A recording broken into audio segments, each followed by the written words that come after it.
Welcome to the Peace and Possibilities podcast. This is Julie Bruns, and you are about to be inspired. I am so excited to share my conversations with amazing people from all walks of life who figured out how to be happy, peaceful, and content doing work they love and making the world a better place so that you can see what's possible for your life. I can't wait to hear what you think. Send me an email and let me know one thing you're taking away from this episode. And never forget, anything really is possible. Welcome to this podcast, everyone. My guest this week is Dr. Sam Collins. Sam, I became familiar with your work at one of my past employers several years ago. So it was like 2015 or 16. I was actually a mentor in one of your programs. And I went to the conference, the M.A.D conference that was in Chicago. It's like, I think it was 2016. 2016? Yeah, September 2016. So that's how I knew of you, and I think I'd been on a lot of your webinars, but we finally met at this conference, and I had a life-changing light bulb moment in that conference. I don't know if I've ever shared it with you. I may have written to you about it, but yes, it changed the trajectory of my life. And I'm sure that you hear that a lot when people attend your conferences because they're so inspirational and just life-changing. So yeah, I'm really happy to talk to you. And it's crazy that was several years ago, and here we are in 2022 talking, and I'm happy you're here. With blonde hair.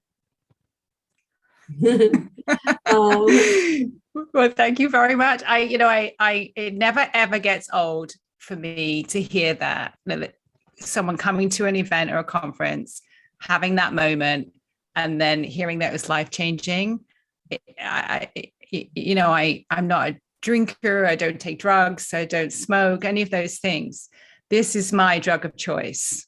Like, knowing that is really powerful, because I don't always get to know that. You said, you probably hear that all the time. And I do hear it sometimes, but I definitely don't hear it as much as I'd like to hear it. No, I know. That's why I always tell people when I have news like that, I always email people, because I know I'm the same way. I'm sure there's things that people hear and like, that was great, but then I don't know it. Or I might see them 6 months later and be like, that podcast you did, that was unbelievable. And I'm like, why didn't you tell me? Why have you wait 6 months to tell me? So I've been there. That's why I make an effort to do it, because I know that most of the work we do goes unnoticed, or we don't know the impact we're having, even though we're constantly having an impact. So I'll just tell you briefly at the end of the conference. So the whole point of that conference that year was for us to come up with a way that we can kind of serve like the community at large in the world, and what our mission is. And the whole weekend, or the whole 2 days, I was so inspired, and I learned so much, and I loved it, but I didn't have this big idea. I'm like, what am I doing? Like, is it my work? Is it my personal life? And actually during the conference, I realized, I think I want to have better connections with people that are happily married and have grown kids and want to, enjoy their lives now. And I was thinking about it in a personal way, not in a professional way. And at the end of the conference, I had this other idea. It's completely I was going to share and help someone else at the conference and give them an idea for their mission. And that's when I had the idea.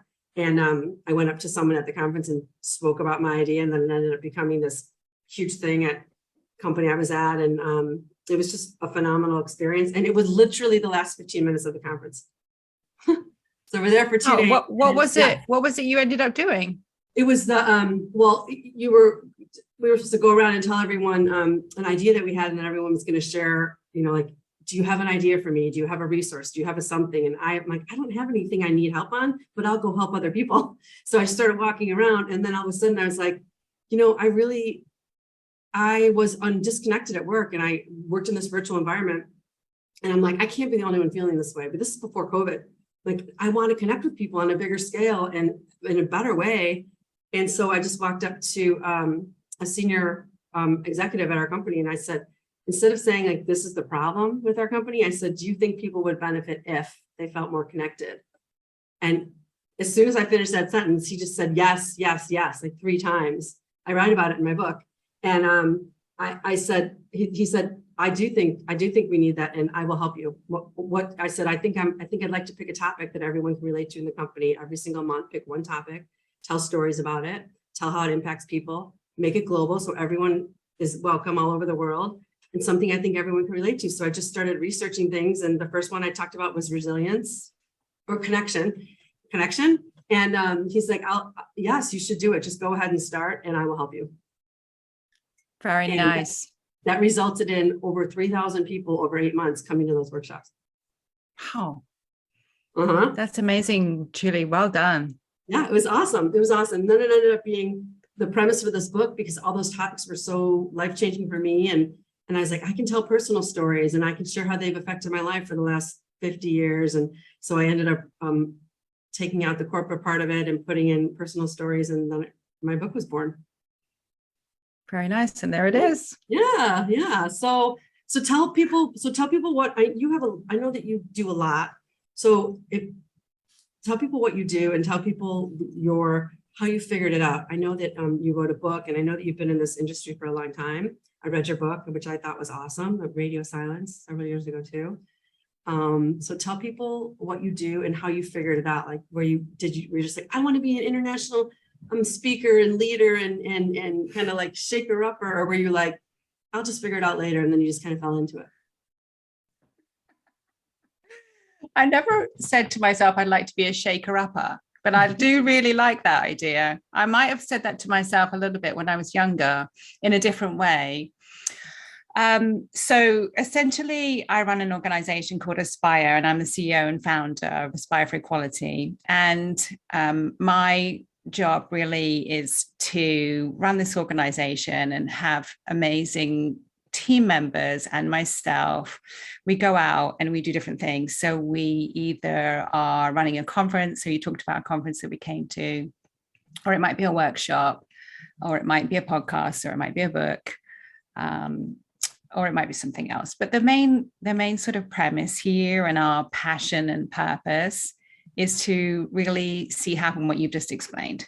So when we can empower with possibilities, the people that come to our events, which are predominantly making a difference, purposeful women like yourselves, and we can provide the platform, the community, the environment where you really can have that space to come up with the kind of ideas that you came up with. So we pride ourselves on igniting people with those kind of ideas, and then they go off just like you've done and create amazing, great things. And the premise really sort of maybe what makes us a little bit different from maybe other sort of personal development companies or organizations out there is we have a very strong focus on both organizational workplace change and social change. So sort of see it like a three-legged stool where you've got personal growth, social change, and organizational change. And we see those three really working very closely together. So if you are someone and you become more confident at work, for example, and you speak up about inequality at a meeting, or you say something, or you mention something, or you start something, then obviously you're going to be also not only developing your own fearlessness and your own confidence, but you're going to be making a difference to that company, and you're going to be making a difference to sort of social norms out there as well. So we try and, I guess a lot of that makes common sense when you really think it through, but I think a lot of people don't really think about how everybody is a change maker and really equipping women to have those skills and have that confidence and have that community around them. Did I always know what I wanted to do was your second question? Not in the tangible way. I never would said I wanted to be, I never ever would have said I wanted to be a speaker because, I'm sort of more introvert at heart. So I would never have wanted to do that. Like the idea of standing in front of people and them looking at me and, making their judgments and thoughts of me would never have been top of my list. So I do sort of smile about that quite a lot, actually, when I think about that, because I think, oh, that's really quite hilarious. Whenever I go and speak, and whether it's a couple of people or, many, many more, I'm always like, why are they here? Oh, yeah, there's a little voice in my head. Well, they're here to see you. Really? They're here to see me? How interesting. But I do think that I like to, it's got to be really relatable for me. So I think a lot of the speakers out there that are phenomenal and amazing speakers, we can often look at them and we can think, oh, wow, she's so inspiring, or she's done this, or blah, blah, blah. But that's not me. How would I possibly do that, everyday me? So I really want, in with the speakers that we have at our events as well, that, you look at these speakers or you hear their stories and you think, okay, well, if she's done it, then I can do it. That's the idea. I love that. And I love just being in definitely a lot of your workshops, and then that main event, having a diversity of speakers, people coming from certain backgrounds, and people like social change, and people that have had hardships, and talking about them. It's always been inspiring. I actually had one of your talks, I think it was like 3 or 4 months ago.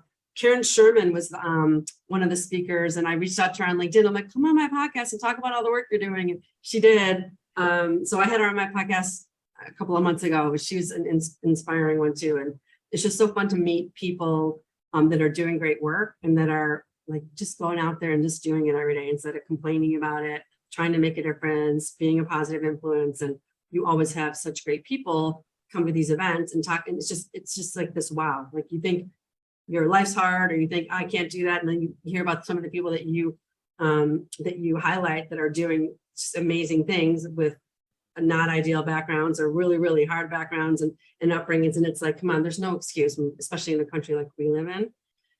There's no excuse not to be doing something about you have a lot of power. And I think we forget about that sometimes. So I'm always inspired when you have those people on reminding us, especially women, that we have a lot of power. So let's talk about, what do you think? So you've had this company for a long time, and you've done a lot. You've written a book, you just wrote a second book. What's the name of the second book again? Rebellious, yeah. Rebellious Women Who Broke the Rules and Changed Their World. I love that. I'm excited to read it. I haven't read it yet, but your first book, I just remember after the conference, I think I got the radio silence, and it was just a really, really well-written book, and I loved it, and I recommend it to people too. So yeah, but so when you started this business, and as you've come along and it's been successful all these years, what do you think made you happy, successful, peaceful along the way? And obviously it's not easy, I know, having your own business and trying to do all this stuff for yourself and with the team of people. So what do you think what do you attribute that to? That's a very good question. I mean, I started Aspire when I was 29, and I'm now 51. So I don't really have much to compare it to. I call it the before. I think that, there's always many factors which contribute to someone's success. If I was to boil them down, I think I've always tried to really think about, and I often have to still remind myself of it, like, what is my definition of success? If I start to compare myself to other people and some of the people that may be more famous or more successful in my field, then I call it comparisonitis. It just sort of makes me feel like I'm not doing enough, or I could do more, or I'm not good enough, and all these, things that we often struggle with. So I've always tried to really think about, what does success mean to me? And so when I started Aspire, it was just me, and it was, sort of solo me for 5 or so years. And now as a family, I still ask that question, but I ask it in terms of us as a family. So, what does success look like for us as a family with regards to Aspire? Because for me, I've always tried to integrate everything together and not have that separation of my work and my home life. Because I predominantly still work from home as well. So I always wanted to make sure that as much as I possibly could, I could have that time with my family and the time to do the things I wanted to do. And I've held that very preciously.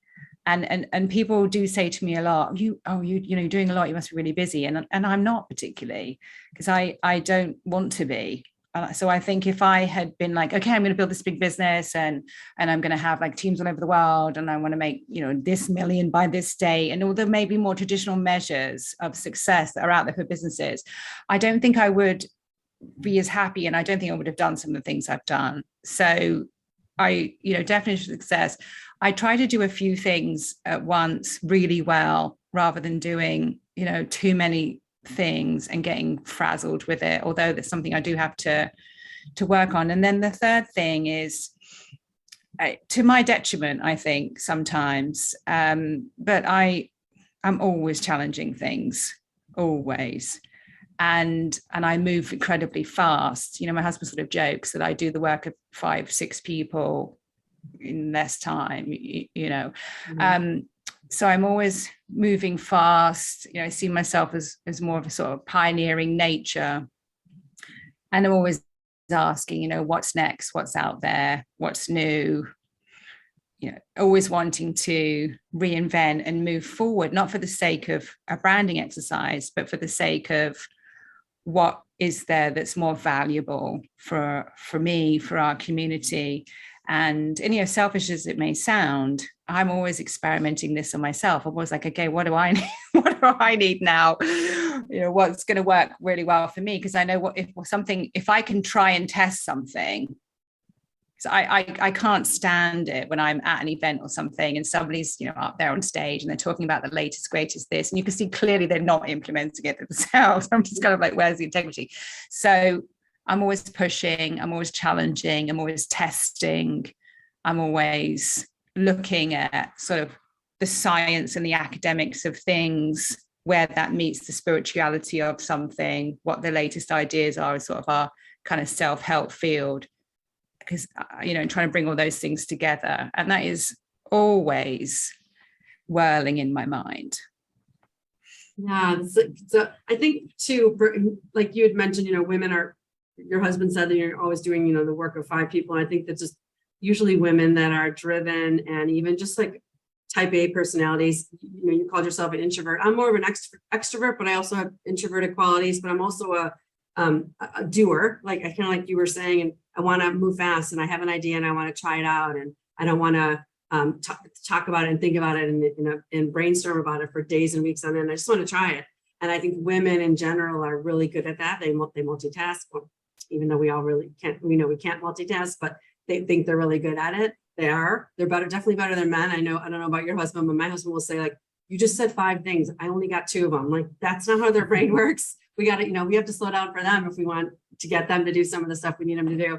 But I just think that's, it's a good lesson. And I'm 52. So I have learned a lot of these tricks along the way, and done what you've done too, which is specializing on a couple of, being good at a couple of important things that I find value in, and that I think I have an impact with, and the strengths for, and doing those well instead of trying to do a million things, which is something I heard when I was starting my business a couple of years ago anyways. Like, you're trying to do everything. If you're trying to be everything for everyone, you're going to reach no one. Same when you're writing. If you're trying to reach a really broad audience, you're not going to speak to anyone.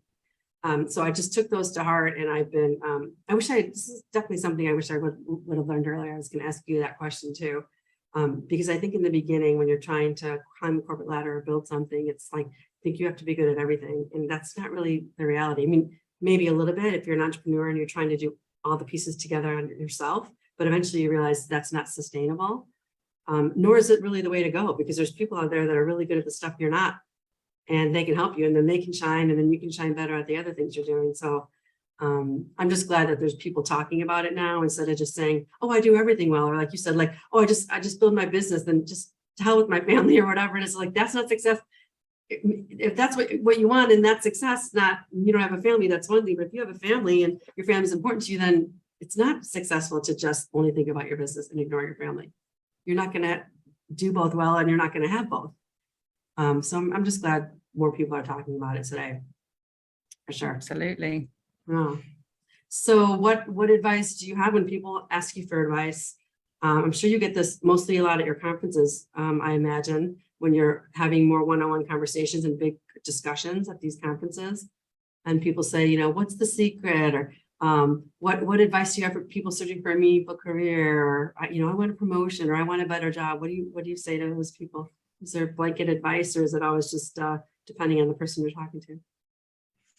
I say, leave me alone. It's my tea time. No,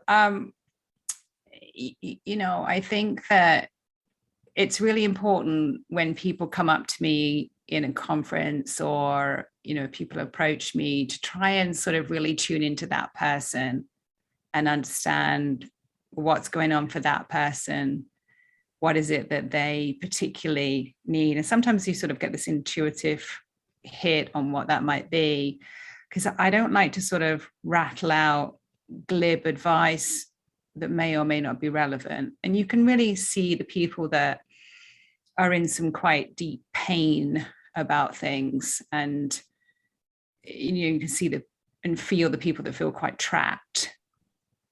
And you can sort of understand the people that are just sort of on the tipping point of doing, feels like that's where you were, sort of on this tipping point of, I'm ready, but what is it? Kind of idea. And so that's what I do. I really try and sort of look into the eyes and soul of this person and try my best to offer them something. And I find that it's incredibly different depending on, you know, who it is and what they have going on in that moment. But often I think that people just need a bit of encouragement, you know, like a bit of really sincere, I see you and I see how much you want this. And you know, generally people have sort of very high level of logical intellect, and they kind of know mostly what they should do. They just can't do it because of all the different, you know, reasons that we give ourselves. And so giving them some encouragement that they can do it, and you know, sharing stories like yours and saying, you know, in a couple of years' time, you know, you're going to invite me to come on your podcast, or in a year's time, you're going to send me your book, or in a year's time, you're going to email me and tell me that you have this big promotion, and you're going to say, you're not going to remember me, but blah, blah, blah, blah. And they look at me like wide-eyed, as if like, yeah, right, like that's never going to happen. And then it does. And then, you know, it's wonderful. And that's normally what happens. It's a nice moment. That sincere encouragement, because it really is, like you said, just talking to the person and listening to them instead of like, well, you have to work hard. It's like, well, no kidding, you know, you have to know what you want. Well, no kidding. If you just give them a blanket piece of advice, and it doesn't necessarily apply to them in that moment, like you said, because they might be struggling with, I know what it is, but here's my block or whatever. So I love that you are thoughtful about it instead of just like spouting off something that may not be super helpful in that moment. Okay, so is there anything that you wish you'd learned earlier in your life or career? Like some big things that you're like, gosh, I've had a lot of these moments in the last couple of years, especially. Oh my gosh, there's probably so many, Julie. You know, I was always a very sort of mouthy kid. And I would scream and shout a lot. And I was told by a lot of people, especially my dad, that, you know, I was difficult kid. So I've got something in my eye here. And so I think I saw that as a bad thing. And I would say, it's not fair. And it's very interesting because my older son says that all the time. And I just sort of laugh to myself, God dear, that's not fair. And I didn't sort of realize, when you say something like that's not fair, it's not that you're just being a difficult kid. It's because you have strong values.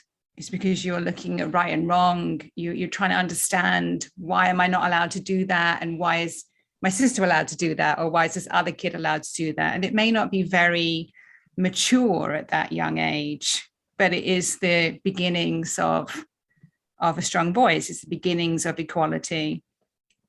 And I think the main thing, if I was to go back in time, and, you know, these question I get asked a lot, if you were to talk to your younger self, I would say to her, as I would encourage my 70, 80-year-old self to say to me, I would say, it's all going to be okay. You need to chill. That's what I would say. You really need to chill because you've never had to struggle. You've worried about money and you've worried about impact and you've worried whether your kids are going to be able to become a teenager. You've been worried whether, you know, your baby's going to walk, and you worried whether you're overweight, and you spend your life mainly, you know, having all these worries, and really you just need to chill. You're going to be fine. In fact, you're going to be more than fine. So just kind of be in the moment a bit more and enjoy your life, Sam. I think that's what I would say. Yeah, I love that. I wish I'd learned that earlier. And my husband and I are doing a lot of that now too, because our kids are 20 and 25 now. And we're starting to enjoy, we were just at a family thing over the weekend, and they were like, you keep going on these road trips and having all this fun. It's crazy. And we're like, why is it crazy? What's crazy about it? We're supposed to be enjoying our lives now. We did all the hard work. We raised the kids. Yeah. They're out there self-sufficient in school and working and everything. And should we be sitting around? And what exactly are we supposed to be doing if we were not supposed to be enjoying our lives now? Like you said, chilling and taking this time now to enjoy each other's company and our own interests, because we can only do that to a certain degree when you're raising kids, you know, all this time and working and everything. So just kind of funny. My husband said to me when we got home, he's like, why is this such a strange question? I said, I think it's probably more like, I think people feel bad that they're not having as much fun and there might be something wrong with them. So they make it a little bit more like, boy, you're certainly having a lot of fun. Like it's a bad thing, but they're realizing, wait, maybe I want to have more fun. And there's a reason I'm not doing it, whether they're not in the job they want, or they don't have the life they want, or they're not living where they want or with who they want. I don't know what it is, but we're like, we're just going to keep doing all these things we've been talking about doing. Now we're finally in that phase, and we can chill and we can enjoy life. And even though we were doing it along the way a little bit, we definitely weren't doing it at that extent because we just didn't have the time, and we had other things in front of us. So it's a good lesson. Just chill. I like that. Is it your kids telling you that, or your friends? No, these were people our age or older saying like, boy, you certainly are having a lot of fun. Yeah, you certainly. They're probably like a little envious, maybe. Yeah, I'm like, why wouldn't we be having a lot of fun? That's what the weekends are for, right? It's funny. It's just okay. It's okay. We're still gonna do it, right? Okay, so I have a couple of final questions for you. You can answer in whatever order you would like. So the one is, you have to brag a little bit. What's the greatest gift you offer the world every day? And the other one is, what's one new thing you're taking away from our conversation today? Great questions. So what is it that the gift that I offer to the world? That is a good question. You know, I've done a lot of work over the last few years on trying to establish what my strengths are. And, you know, there's many different sort of tools and ways of doing that out there. And what I found was that, you know, when I did all these tools and I would go, yeah, okay, I'm good at that. Yeah, I'm definitely good at that. It never really captured for me what I feel is like my greatest gift. And when I was trying to do this sort of internal work and trying to figure this out, what I would come up with is that I'm really, really good at creating environments and safe and inspiring places for people. And when I thought about that, I sort of immediately judged that and thought, it's not really a strength. Like, what is that? That's not on anyone's list. So maybe that's not very good. But essentially, Julie, I think that's one of the things that I do best. So when I get people together, whether it be a conference or a workshop or whatever it is, then I really do work hard on creating that environment. So it is that container where people can really come up with these amazing ideas. And that isn't necessarily the speaker. I mean, the speakers are part of it, of course, and the audience is part of it, of course, and, you know, the slides or the music or whatever. But I treat it like a piece of art. I'm curating this artistic moment where it's an emotional journey, and I'm really sort of trying to understand the energy, psychology, and the emotions, and create this environment. So this sort of level of magic happens. You know, is it random that idea came to you in the last 15 minutes? It's not random. Yes. It's very much sort of curated. So in that finale's kind of moment, you kind of got to this point where you're able to absorb it. Did it come from you?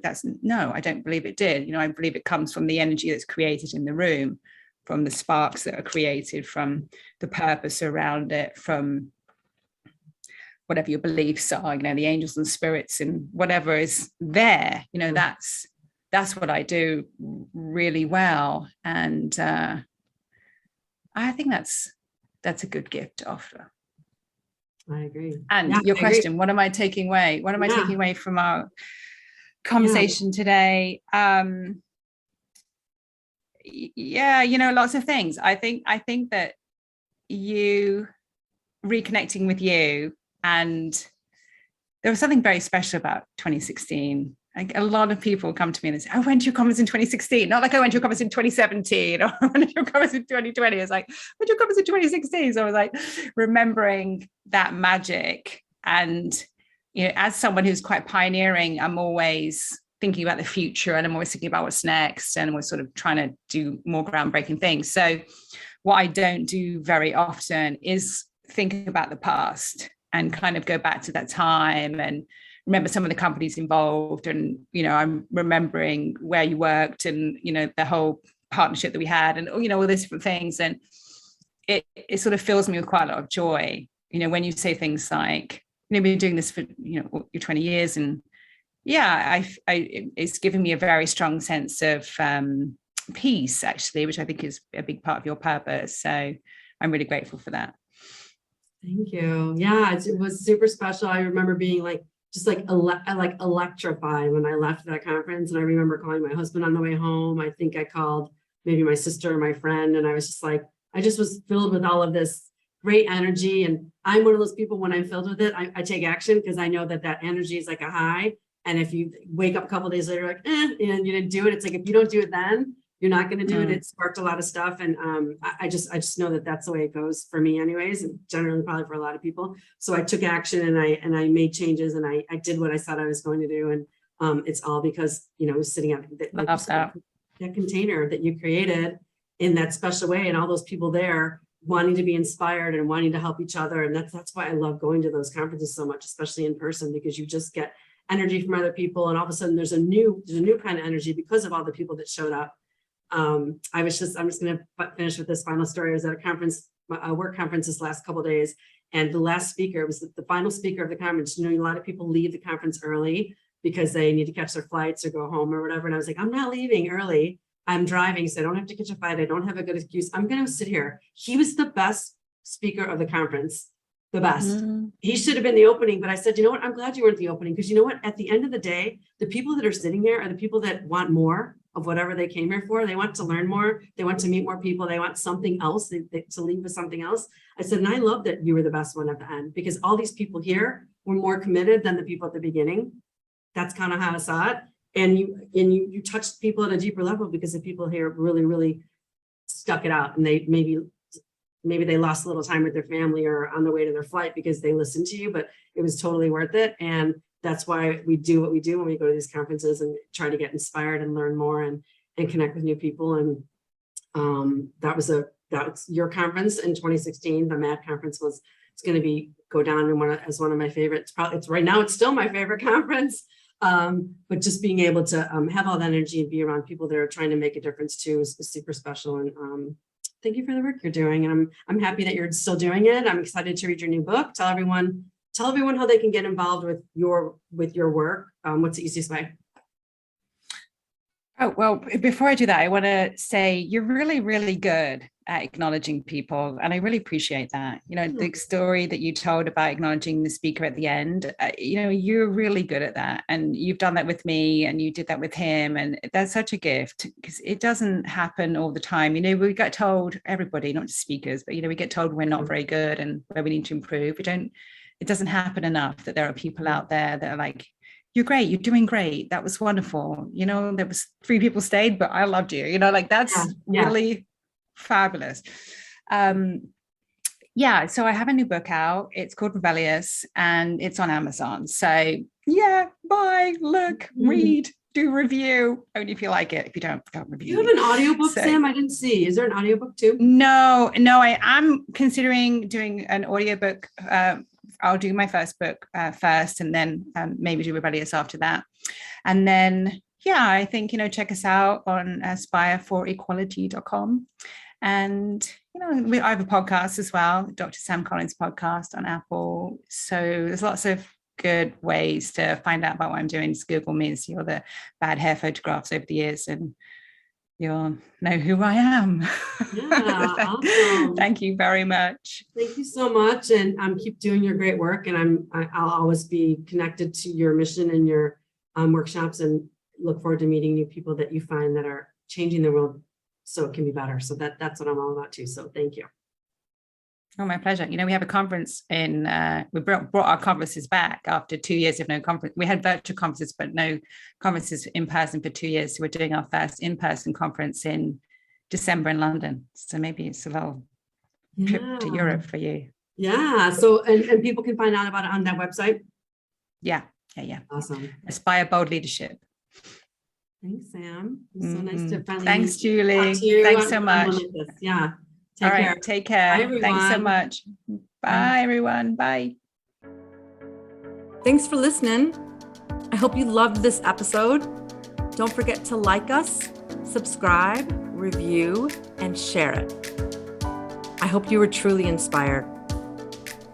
And for a little more inspiration, don't forget to pick up my book, Peace, Possibilities, and Perspective: 8 Secrets to Serenity and Satisfaction in Your Life and Career. I can't wait to get you love in your life.